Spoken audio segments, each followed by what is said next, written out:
Hey, my next guest is a remarkable writer, and I mean that.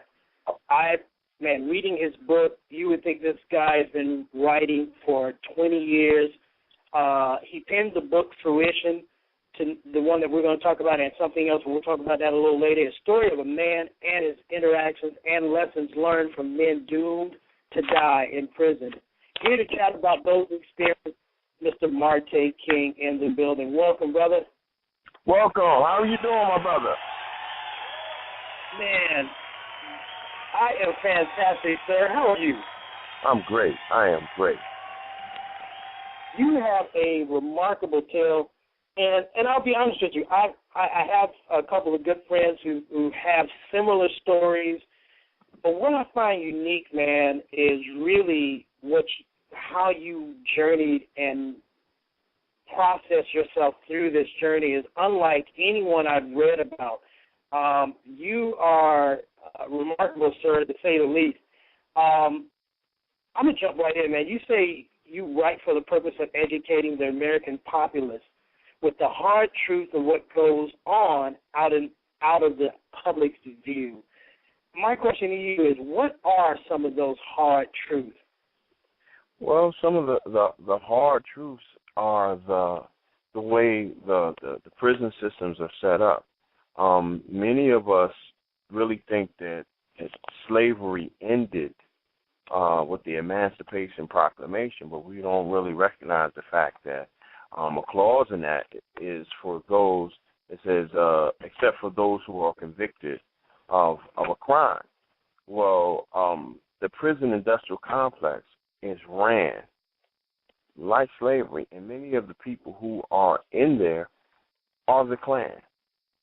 And people don't really speak about it, or you don't hear much about it, but you have a clique that is called 311, and you'll see many of the officers, they'll have that tattoo on them, 311. 311, well, K, the letter K, is the 11th letter of the alphabet. And, 311, it's just the modern way of saying KKK. It is elaborate, and they are killing people behind walls and getting away with it regularly. Wow, that's a hard truth. Yeah. Actually, the prison that I was in is literally shaped in the form of KKK.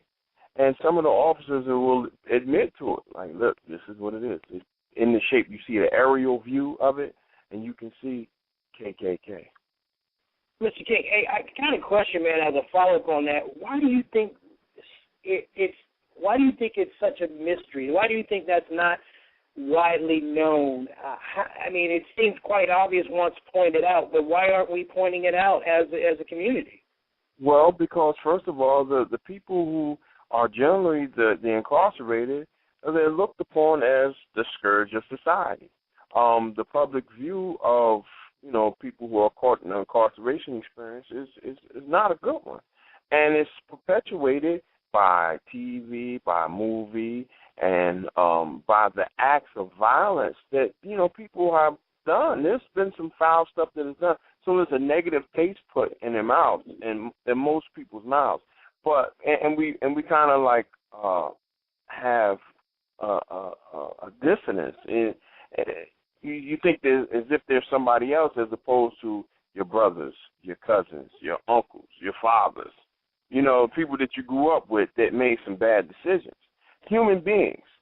And incarceration has been proven, particularly the way it is now, has been proven not to work. It's proven. The recidivism rate right now is upward of 70%. That means 7 out of 10 people, at least 7 out of 10 people, will return back to prison within the first year. That's not something that, there has to be a better way. There has to be, there's somebody who's much sharper than me, much more intelligent than me, and will have to be able to sit back and say, hold up, now this isn't working. What do we do to make this better? One of the things that was blaringly obvious, and there was a study done in the early 90s, where they examined individuals who were incarcerated and had an opportunity to get post-secondary education.